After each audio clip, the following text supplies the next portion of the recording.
Okay, class, so let's take a look at this photo. What do we see here? A scale. And what about here? This is a sink. And what's this on the ground? We see soap on the ground with footprints. And what about this? It looks like this might be a dead body. This is Mr. Meyer. What's Mr. Meyer holding? A toothbrush. And what's on the toothbrush? Toothpaste. Okay, so I want you to turn to a partner and discuss if you see anything suspicious in this photo. Okay, so what do we think happened here?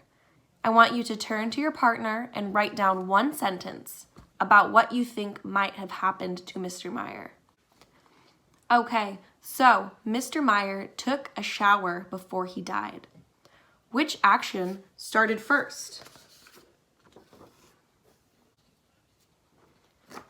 Did one action stop before the next action started? I want you to turn to your partner and discuss these questions. How about in this sentence? A boyfriend was hiding in the shower when Mr. Meyer came in. I want you to ask your partner those same questions. Which action started first? Did one action stop before the other action started? So, it's okay if we don't know the answer to this question yet. In today's lesson, we're going to go over how to tell when an action has started first. Okay, so let's review the simple past. The simple past is the form we use when an action has started and finished in the past. Let's take a look at this sentence.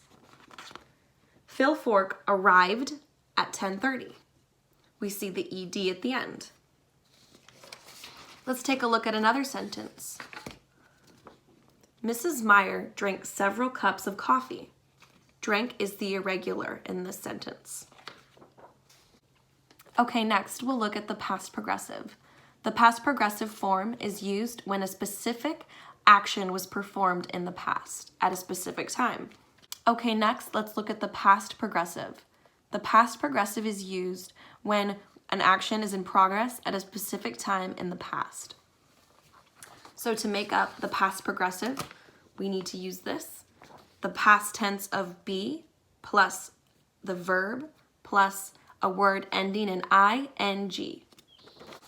Okay, so we can use past progressive and simple past in the same sentence when we want to describe that one action started first and is still in progress when the second action began. So, in this sentence, Mr. Meyer was brushing his teeth when the murderer entered the room. We have the past progressive and the simple past. So, from this sentence, we know that Mr. Meyer was already brushing his teeth when the murderer entered the room. In this sentence, Phil Fork was eating when he heard about the murder.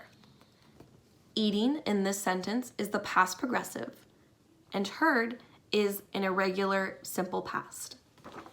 So finally, we can use both the past progressive and another past progressive in the same sentence when we want to describe two actions that happened at the same time in the past. So, for example, in this sentence, Mrs. Meyer was talking on the phone while her husband was taking a shower. Talking is the past progressive, and taking is the past progressive. Another example, Phil Fork was reading the newspaper while he was eating dinner. Reading is the past progressive, and eating is the past progressive. There are many times when we use while in these sentences. So this is what we learned. Mr. Meyer's wife, Margot, told Fork, "It was an accident. My husband took a shower at 10 p.m. After his shower, he slipped on a piece of soap and fell down." So what do we think? Talk to a partner. Do you think Margot is telling the truth or is she lying?